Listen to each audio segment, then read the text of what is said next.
Thoughtful, क्या तुम हमारे प्यार को फिर से जिंदा करना चाहते हो? ऐसा हो ही नहीं सकता कि वो भी पुनर्जन्म लेकर आई हो। मैंने पहले उसकी आत्मा की जांच की थी।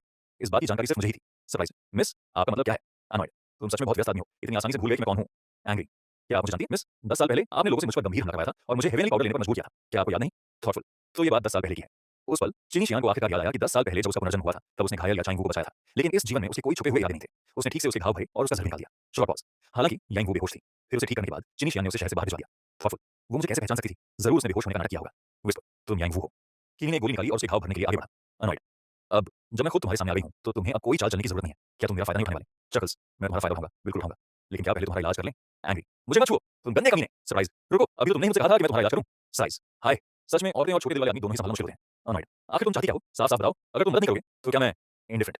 तुम्हारी जिंदगी या मौत से मेरा कोई लेना देना नहीं है। Long pause. अगले ही पल यांग वो गिर पड़ी, जैसे सच में बेहोश हो गई हो। कंसर्न। चीनी समझ गया कि मामला गंभीर है और उसने उसकी नाड़ी जांची। सीरियस। पाउडर असली है और झड़ भी असली है। अर्जेंट चीनी शियान ने जरा भी देर नहीं की और तुरंत उसका इलाज करने के लिए झुक गया। सरप्राइज। पलक झपकते ही यांग वो अचानक उठ खड़ी हुई और अपनी लंबी तलवार खींच ली। थॉटफुल। आज सच में गला काटने का दिन है। कंफ्यूज। लेकिन ये यांग वो ही क्यों? सड़क। उसके हाथों मरना कम से कम एक प्रेम का कर्ज तो चुका देगा। चकल्स। वो सोचती है कि यही तरीका है मुझे चौंकाने का। ये लड़की कितनी भोली है, इतनी साफ चाल चल रही है। थॉटफुल। अगर मैं कॉन्फिडेंट, अगर मैं खलनायक बनना छोड़ दिया होता तो तुम्हारे लिए जीतना नामुमकिन होता।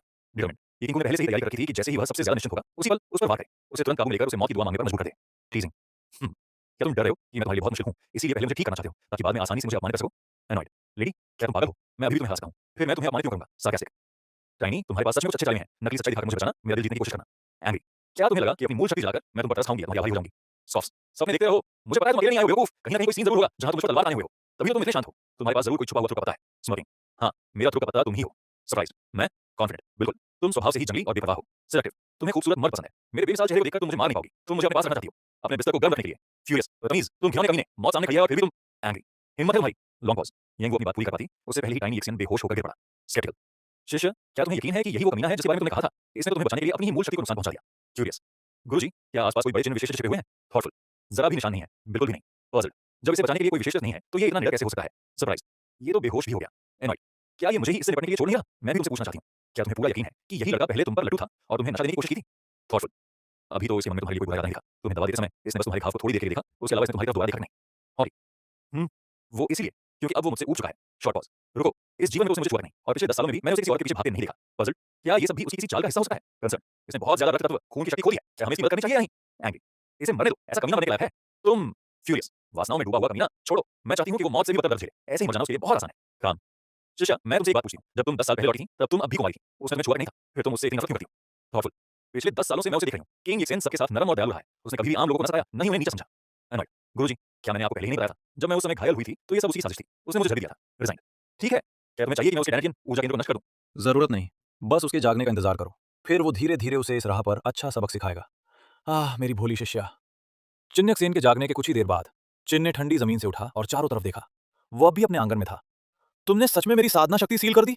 क्या इसकी जरूरत थी? मैं वैसे भी तुम्हें हरा नहीं सकता। तुम अभी भी मुस्कुरा सकते हो। क्या चाहते हो मैं रोऊं परी? जल्द ही तुम इतने दर्द में होगे कि रो भी नहीं पाओगे। ऐसा क्यों है कि मैंने उसे दबा रखा है फिर भी मुझे हल्का सा दबाव महसूस हो रहा है? तुम किस बात से डर रही हो? तुम्हारा गुरु यहाँ है और उसकी साधना शक्ति सील कर दी गई है। अभी मेरे लिए रोने की मुस्कान मत दिखाओ, मुझे रोना नहीं आता। क्यों ना तुम ही मुझे सिखा दो परी। रुको, जरा भी मत हिलना, नहीं तो ये तुम्हारी टांगे काट देगा और तुम्हें उम्र भर के लिए अपाहिज बना देगा। जैसा मैंने कहा था, तुम मुझसे बुरी तरह प्यार करने लगी हो, तुम बस मुझे चोट पहुंचाने की हिम्मत नहीं कर पा रही। हालांकि मैं जानता हूं कि इस लड़की के मन में मेरे लिए कोई भावना नहीं है, उसे छेड़ना ठीक है ना? अंधेरे में छिपे हुए तलवार पूर्वज भी शायद एक महिला ही होंगी। मैंने सुना है कि वरिष्ठ हृदयहीन तलवार के मार का अभ्यास करती हैं, सारे प्रेम को त्याग कर एकांत जीवन जीती हैं। अगर तुम और मैं एक ही युग में जन्मे होते तो शायद तुम इसे कभी सिद्ध नहीं कर पाती और निश्चित ही अकेली भी नहीं रहती। क्या मतलब? गुरु तो तुम्हारा सीधा अपमान कर रहा है, तुम उसे थप्पड़ मारने के बजाय उसका साथ क्यों दे रही हो? लगता है सपना बहुत लंबा था इसलिए भूल गई। अगर मेरी तरह हैंडसम आदमी इस दुनिया में होता जो तुम्हारे दाव हृदय को विचलित कर देता तो तुम हृदयहीन तलवार कैसे प्राप्त कर पाती? मैंने बहुतों को देखा है पूर्वज, फिर भी मेरा तलवार हृदय कभी डगमगाया नहीं, क्योंकि वे सब कायर थे। वे मन ही मन तुम्हें पाना चाहते थे लेकिन सोचते थे कि तुम उनकी पहुंच से बाहर थे। उनमें आसमान तक हाथ बढ़ाकर तलवार थामने की हिम्मत नहीं थी। अगर मैं उस समय तुमसे मिला होता तो तुम्हारी तलवार को नश्वर लोक में फेंक देता, तुम्हारे हृदय को आसमान से नीचे खींच लाता और तुम्हें ऐसी आत्मा दिखाता जो तलवार को भी प्रेम करना सिखा दे। ओह, इस लड़के के पास सच में बातों का जादू है। हालांकि उसका लहजा हालांकि उसका लहजा हल्का फुल्का है, लेकिन बातों बातों में वो मेरी तारीफों की बरसात कर रहा है। और ऊपर से वो इतनी सहजता और शांति से बात कर रहा है, मानो उसके मन में जरा सा भी डर या घबराहट नहीं है। वो ये सब सिर्फ मुझे खुश करने के लिए नहीं कर रहा, वो तो सच में मुझसे छेड़खानी कर रहा है। बस अफसोस यही है कि मैं तुम्हारे समय में पैदा नहीं हुई वरिष्ठ। वरना मैं तुम्हें दुनिया की खूबसूरती दिखाता और जिंदगी के हर रंग का एहसास करवाता। ओ लड़के, मीठा और खट्टा से तुम्हारा क्या मतलब है? जब तुम मुझे दूसरी औरतों के साथ देखोगी तो तुम्हें खट्टापन महसूस होगा। जब हम साथ में खाना खाएंगे और सफर करेंगे तो तुम्हें मिठास महसूस होगी। जब तुम मुझसे बहुत दूर होगी तो तुम्हें कड़वाहट महसूस होगी। बस बहुत हुआ चिन्ह, इतनी बदतमीजी मत करो। महान चिन्ह के पूर्वज भी इतने रूखे नहीं होते। तुम्हारी हिम्मत कैसे हुई? ओह, तो तुम्हें एहसास है? पहले उसे याद क्यों नहीं दिलाया? अब जब वो छेड़खानी कर चुका तब आखिर तुमने बोलना शुरू किया।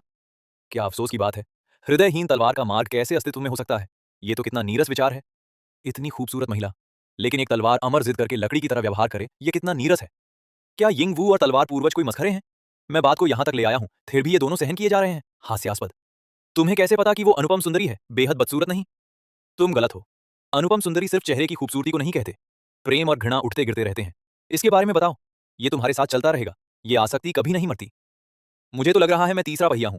क्या मुझे चले जाना चाहिए और तुम दोनों को बात करने? तुम उनका मतलब तो लगभग एक ही है, समझ गया। मैं कामुक भी हूँ और बदसूरत भी, असुरक्षित और बेरहम भी। मास्टर, आप अब भी इसकी बातें कैसे सहन कर रहे हैं? क्या तुम भी अच्छी तरह सहन नहीं कर रहे हो? मुझे गुस्सा आ जाएगा। क्या मैं सच में इसे मार सकता हूँ? क्या तुम मुझे ऐसा करने दोगे? अगर तुम कर भी दो तो मैं अपने जूनियर को क्यों सताऊंगा? ठीक है, मैं काफी व्यस्त हूँ, हमें वापस चलना चाहिए। इसके साथ हिसाब जल्दी खत्म करो। ये मामला यहीं निपटना चाहिए। उसे वापस लाने के बारे में सोचो भी मत। क्या सीनियर को डर है कि अगर मैं मंडप में गया तो आपकी प्रतिभाशाली शिष्याएं अपना तलवार हृदय मुझ पर हार बैठेंगी? मेरी ये शिष्या सबसे स्थिर दाव हृदय रखती है और उसका तलवार हृदय भी पूरी तरह निष्कलंक है। फिर भी तुमने उसे डगमगा दिया। बाकी लोग तो तुम्हें बिल्कुल भी संभाल नहीं पाएंगे। मैंने संभाल लिया। मेरा हृदय बिल्कुल ठीक है। मास्टर, आपने गलत समझा। सीनियर मुझे जरूरत से ज्यादा श्रेय दे रहे हैं। अपने पिछले एक जन्म में मेरी मुलाकात सच में तलवार पूर्वज से हुई थी, लेकिन दुर्भाग्य से वह सिर्फ एक बार ही हुआ था। उसके बाद मैं फिर कभी सफल नहीं हुआ। अगर मैं बिल्कुल वही काम दोबारा भी करता तब भी मैं उसका दिल नहीं जीत पाता। उसका दाव हृदय इतना स्थिर है कि उसे डगमगाना नामुमकिन है। यहाँ तक कि जब मैं चालों से उसे नियंत्रित करने की कोशिश करता तो वो आसानी से खुद को नष्ट कर अपने शरीर का नियंत्रण वापस ले लेती। मैं तुम्हारी झूठी तारीफ नहीं कर रहा, क्योंकि मेरा तलवार हृदय भी तुमसे विचलित हो गया था। धीरे धीरे छोटे होते जा रहे हो लड़के, लेकिन तुमसे एक गलती हो गई।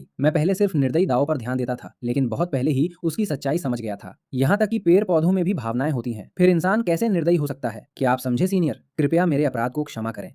तुमने मेरा अपमान नहीं किया, बल्कि मेरी मूर्ख शिष्या बस तुम्हें और मुझे आराम से बातें करते देख रही है। जो जानते हैं वे सोचेंगे कि मैं उसका बदला लेने आया हूँ, जो नहीं जानते वे समझेंगे कि मैं यहाँ रिश्ता कराने आया हूँ। वो तुमसे नफरत करती है, फिर भी हिचकिचा रही है। खैर, तुमने बिना झिझक उसकी जान बचाई थी। जो बदला लेना चाहता है वही बुरा इंसान लग रहा है, और जिससे नफरत की जाती है वही अच्छा इंसान लग रहा है। तलवार पूर्वज इसी बात का उपयोग करके उसे ज्ञान दे रहे हैं। उम्मीद है कि यांग वू अपने पिछले जन्म की सच्चाई को समझ सके। याइंगू सच में बहुत भाग्यशाली है। मास्टर, मुझसे गलती हो गई। शाइन, आज मैं तुम्हें नहीं मारूंगी, लेकिन हमारी दुश्मनी अभी बहुत दूर तक बाकी है। मत, तुम मुझे सीधा मार ही दो। मैं मरना पसंद करूंगा, बजाय इसके कि कोई ठंडी तलवार अमर मुझे घूरती रहे। अभी मर जाना ही बेहतर है। क्या तुम्हें सच में लगता है कि मैं तुम्हें नहीं मारूंगी? 3000 संसारों की शांति के साथ, जैसी तुम्हारी इच्छा, जीवन और मृत्यु के रास्ते पर, वो निश्चित ही वार नहीं करेगी। जैसा उम्मीद था, तलवार की नोक उसके गले से सिर्फ 0.03 सेंटीमीटर दूर रुक गई। जल्दी करो, उसे तो अच्छे परिवार में पुनर्जन्म लेने की जल्दी है। जिन, मुझे बताओ, तुमने उस समय मेरे खिलाफ साजिश क्यों रची थी? क्या मैंने अभी नहीं बताया? मुझे आसमान छूने वाली तलवार जैसी महान हस्ती को नीचे खींचकर एक अछूती परी को नश्वर दुनिया में गिराना पसंद है। क्या ये काफी मजेदार नहीं है? तुम हद से ज्यादा आगे बढ़ गए हो, सिर्फ अपने स्वार्थ के लिए। मनोरंजन, तुम लोगों की भावनाओं से यूं ही खेलते हो। भावनाओं से खेलना मतलब क्या? मैं तो पूरी तरह गंभीर था। ठीक है, तुम्हारी तलवार के लिए, तुम्हारे दिल के लिए, तुम्हारे शरीर के लिए और तुम्हारे लिए मेरी भावनाएं भी बिल्कुल सच्ची थीं।